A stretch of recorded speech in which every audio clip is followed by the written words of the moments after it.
दिल्ली के 10 लाख मजदूरों की रोजी रोटी या उन्हें गला दबाने की योजना है और कारखानेदारों को सीधा सीधा फायदा पहुंचाने के लिए दिल्ली सरकार 2025 से मजदूरों का महंगाई भत्ते पे रोक लगा दी। न्यूनतम वेतन बढ़ना चाहिए, उस पर रोक लगा दी। कारखानदार की एसोसिएशन के दबाव में दिल्ली सरकार के श्रम मंत्री दिल्ली के 10 लाख मजदूरों का न्यूनतम वेतन नहीं बढ़ाना चाहते हैं कि अगर जो कारखानदार में इंस्पेक्शन ही नहीं होगी, मजदूरों का ईएसआई लागू नहीं होगा, मजदूरों का पीएफ लागू नहीं होगा। नमस्कार, मैं जय निवास। मैं एक बार पुनः दिल्ली सरकार को कटघरे में खड़े करने के लिए आपके सामने मौजूद हूं और यह मौका है। दिल्ली सरकार ने Delhi state of doing business के नाम पर दिल्ली के बिजनेसमैन को, उद्योगपति को, फैक्ट्री मालिकों को किस तरह से फायदा पहुंचाने के लिए निरीक्षण का जो अधिकार है, जो मजदूरों का अधिकार है, उसे समाप्त किए जा रही है। इसी को लेकर हम दिल्ली एचएमएस सेक्रेटरी नारायण जी के पास लिए चलते हैं। आइए देखिए वो क्या कुछ आपको समझाते हैं। Sir, ease of doing business के नाम पर दिल्ली के बीजेपी सरकार, रेखा सरकार ने सदन में एक बिल लाया है जिसमें फैक्ट्री निरीक्षण पर उन्होंने रोक लगाया है कि जो ईजी टाइप में फैक्ट्री चल रही, जो आसानी से छोटे फैक्ट्रियां चल रही है, उस पर अब इंस्पेक्टर निरीक्षण करने नहीं जाएगा। तो सबसे पहले ये बताइए कि दिल्ली में किस तरह की फैक्ट्रियां हैं, कौन सा मेजर आता है और कौन सा नीचे आता है। देखिए, मैं नारायण सिंह, हिंद मजदूर सभा दिल्ली प्रदेश का सचिव बोल रहा हूँ कि मोदी सरकार ने 44 कानून ख़त्म करके 4 कोड लाए थे। उसका ये जीता जागता उदाहरण दिल्ली सरकार दिल्ली के 10 लाख मजदूरों को देना चाहती है। ये जो बिल लाने की तैयारी कर रहे हैं कि दिल्ली के 10 लाख मजदूरों की रोजी रोटी या उन्हें गला दबाने की योजना है और कारखानेदारों को सीधा सीधा फायदा पहुंचाने के लिए दिल्ली सरकार उतारू है।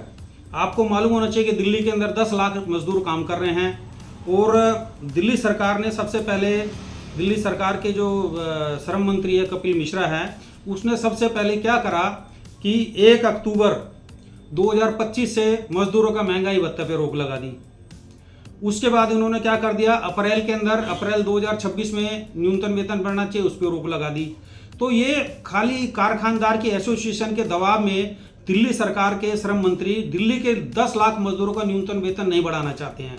वो किसी भी तरह दिल्ली के मजदूरों को खुशहाल देखना नहीं चाहते हैं। उसी के मोदी के पद चिन्हों पे चलते हुए दिल्ली की मुख्यमंत्री रेखा गुप्ता ये बिल ला रही है कि बीमार उद्योगों को जो गंभीर समस्या होगी वहीं पे शिकायत 3 साल में एक बार करने की योजना इनकी है। ये खाली कारखानदार और उनकी एसोसिएशन है उसे जो बढ़ावा देने के लिए कर रहे हैं, क्योंकि सारे उद्योगपति दिल्ली सरकार के मुख्यमंत्री और दिल्ली सरकार के श्रम मंत्री कपिल मिश्रा को करोड़ों रुपए की फायदा पहुंचा रहे हैं, जिसके कारण दिल्ली के 10 लाख मजदूरों को जीना दूभर हो गया है। आज हम आपसे पूछना चाहते हैं कि जब ये अप्रैल 2025 से महंगाई भत्ता बंद कर दिया इन्होंने, उसके बाद आपको पता है कि यहाँ पर ईरान की और अमेरिका की युद्ध हो रहा है, उसमें पेट्रोल के दाम बढ़ गए, तेल के दाम बढ़ गए, राशन के दाम बढ़ गए, बच्चों की फीसें बढ़ गई हैं। तो ये जब दिल्ली सरकार न्यूनतम वेतन ही नहीं बढ़ाएगी और महंगाई दिन पे दिन बढ़ती जा रही है, तो सीधा फायदा किसको पहुंचा रहे हैं? सीधा फायदा कारखानदार को पहुंचा रहे हैं और कुछ नहीं है। और आपको ये मालूम होना चाहिए कि बिल ला रही है, लेकिन हम ये इनसे पूछना चाहते हैं कि दिल्ली के मुख्यमंत्री से कि जो कारखानदार दिल्ली के मजदूरों को न्यूनतम वेतन नहीं दे रहे हैं, आज न्यूनतम वेतन के नाम पे आज भी उद्योग नगर, मंगोलपुरी, जहांगीरपुरी उद्योग, बवाना या ओखला या शादरा के अंदर जो फैक्ट्री में काम करने वाला मजदूर है, जिसमें ज़्यादातर महिलाओं का कर्मचारी काम कर रही हैं, वो आज 8,000 7,000 से ज़्यादा तनख्वाह नहीं मिल रही हैं। आप जाके इंस्पेक्शन कर लीजिए। तो ये जब ये बिल ला रही हैं तो इनसे पूछना चाहते हैं कि ये आज 80% जो फैक्ट्री में छोटे मोटे फैक्ट्री में काम करने वाले मजदूर है, ना तो उनका नाम रजिस्टर पर है, ना उन्हें न्यूनतम वेतन मिल रहा है। तो हम दिल्ली के मुख्यमंत्री और श्रम मंत्री से पूछना चाहते हैं कि जो कारखानदार मजदूर का नाम रजिस्टर पे नहीं चढ़ा रखा, मजदूर को न्यूनतम वेतन नहीं दे रहा, उसके लिए कौन सा बिल लाना चाहती है और दिल्ली सरकार 10 लाख मजदूर के लिए क्या भला करना चाहती है, उसके बारे में हमारा प्रश्न चिन्ह दिल्ली सरकार के श्रम मंत्री और रेखा गुप्ता से है।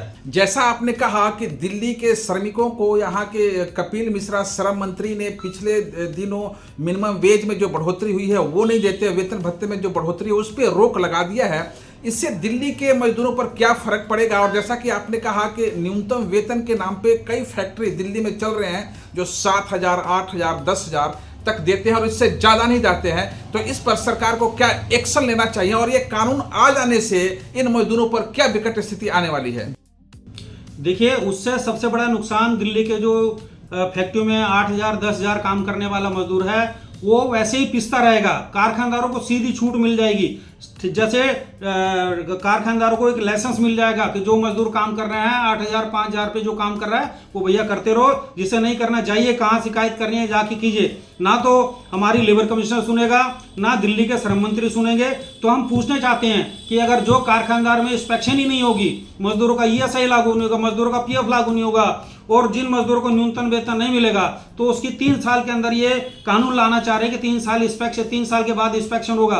तो मजदूरों को पूछना चाहते हैं कि मजदूरों को न्याय कैसे मिलेगा। दिल्ली सरकार से पूछना चाहते हैं कि जब मजदूरों के लिए 3 साल में इंस्पेक्शन होगा तो 3 साल के बीच में मजदूर कहां जाएगा, किसको शिकायत करेगी? उसके लिए तो कानून दिल्ली की सरकार ने नहीं बना रखा। लेबर कमिश्नर के पास हम कंप्लेंट लेकर जाएंगे तो लेबर कमिश्नर कहेगा कि भाई ये तो सरकार ने कानून पास कर दिया तो हम इंस्पेक्शन नहीं करा सकते। तो ये मजदूरों को गला काटने वाली बात है और कुछ नहीं है, और सीधा कारखानदारों को मोटी रकम पहुंचाने के लिए है, क्योंकि 27 के अंदर चुनाव होने वाला है। चुनाव के लिए ये कारखानदारों से मोटा फंड लेना चाहते हैं और दिल्ली के मजदूरों का गला काटना चाहते हैं। दूसरा, आपको ये भी बता देना चाहते हैं कि यही मजदूर है, एक कारखानदार का बोर्ड की कीमत उतनी है और एक 8,000 काम करने वाला मजदूर उसकी भी बोर्ड की कीमत वही है। इनको भूल जाना चाहिए कि ये मोदी सरकार ने जब कहा था कि दिल्ली के मजदूरों को खुशहाल करेंगे और दिल्ली के मजदूरों को क्या पूरे देश का विकास करेंगे, यही विकास हो रहा है। पहले 44 कानून खत्म कर दिए, 4 कोड ला दिए। अब 4 कोड लाने के बाद दिल्ली सरकार करिए कि हम दिल्ली में 10 लाख मजदूरों के इंस्पेक्शन के राइट ही खत्म कर रहे हैं कि 3 साल के बाद इंस्पेक्शन होगी। तो ये दिल्ली के मजदूरों का गला काटने की योजना है और कुछ नहीं है, जिससे सीधे सीधे कारखानदारों को फायदा होगा। आज भी दिल्ली सरकार के अंदर श्रम विभाग है। श्रम विभाग के अधिकारियों को हम लोग जाके deputy labour commissioner, joint labour commissioner को आज कंप्लेंट दे देते हैं कि भाई इस फैक्ट्री के अंदर मजदूरों को न्यूनतम वेतन नहीं मिल रहा।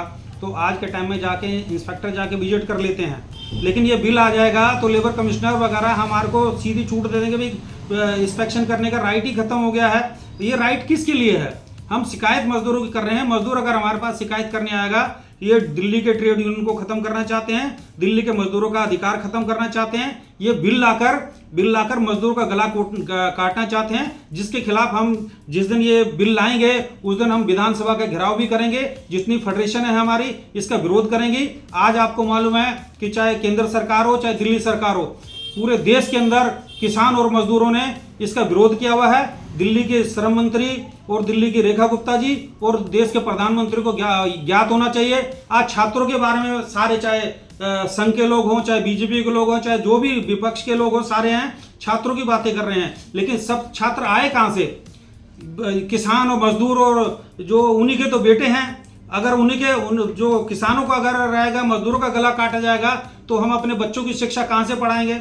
उनको कहाँ से तरक्की कराएंगे? उनको कहाँ से नौकरी दिलाएंगे? क्योंकि महंगाई तो सरकार बढ़ा रही है, उस पर रोकथाम की कोई व्यवस्था नहीं है। और ये बिल लाकर बताना चाहती है रेखा गुप्ता कि दिल्ली के अंदर बुरा हाल करना चाहती हैं कि दिल्ली का मजदूर यहाँ से छोड़ के भाग जाए। ये इसलिए दिल्ली सरकार के जो बिल आ रही है इसका विरोध किया जाएगा और पूरे लड़ाई को पूरे जोर तोड़ से जितनी भी फेडरेशन हमारी है, 11 संगठन है, वो इसके बिल के खिलाफ में आज भी विचार हुए हैं, आगे भी किया जाएगा। जिस दिन बिल लाए गए उस दिन रेखा गुप्ता का पुतला जलाया जाएगा और विरोध किया जाएगा।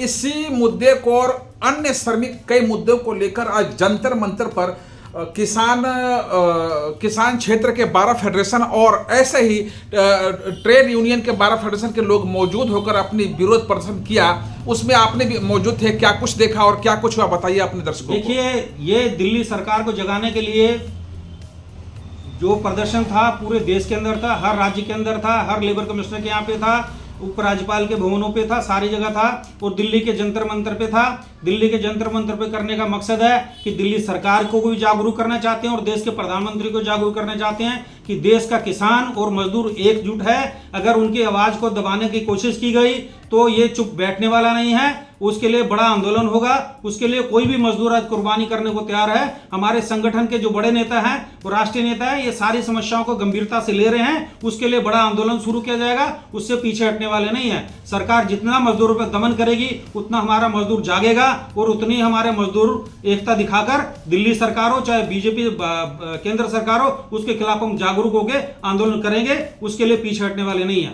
सरकार किसी भी पार्टी को हो, लेकिन वोट हर एक लोगों से बनता है और वो लोग हर तबके के होते हैं, या मजदूर हो, किसान हो, रेहड़ी पटरी वाले हो या बिजनेस हो, हर तबके से बनता है। लेकिन सरकार बनने के बाद किसी एक पक्ष के लिए सरकार को काम करना कितना सराहनीय है। देखिए, एक पक्ष का हम ये नहीं कह रहे। अगर सरकार महंगाई बढ़ाती है तो कारखानदारों का जो माल है उसका भी रेट बढ़ता है, लेकिन ये सरकार तो दिल्ली के मजदूरों का रेट ही नहीं बढ़ा रही है, न्यूनतम वेतन ही नहीं बढ़ा रही है। तो जब एक तरफ सरकार चल रही है, खाली ये दिल्ली सरकार है कारखानदारों के लिए काम कर रही है, मजदूरों के लिए बिल्कुल नहीं काम कर रही है। और हमको बताना चाहते हैं कि दिल्ली सरकार ने अक्टूबर 2026 का न्यूनतम वेतन नहीं बढ़ाया, तो इसके खिलाफ हमारी फेडरेशनों की मीटिंग हुई है, एसोसिएशन की मीटिंग हुई है। हम दिल्ली हाई कोर्ट में न्यूनतम वेतन की मांग को लेकर हाई कोर्ट में दिल्ली सरकार के खिलाफ जाएंगे। तो आपने देखा दिल्ली सरकार की सीधे सीधे कह दे दोहरी नीति या दोगली नीति, जिसे मजदूर श्रमिकों को बर्दाश्त नहीं है, और इस मुद्दे को लेकर वो हर मंच पर जाएंगे। अंत में वो कोर्ट और अदालत के दरवाजा खटखटाएंगे। जब तक मजदूरों की बात सही तरीके से ना मानी जाए, सही तरीके से ना रखी जाए, तब तक सरकार के पीछे ये भागते रहेंगे, सरकार को खींच कर रखेंगे। आपको यह वीडियो या खबर कैसी लगी कमेंट सेक्शन में जाके हमें बताने का प्रयास कीजिए। तब तक के लिए जय निवास का जय हिंद।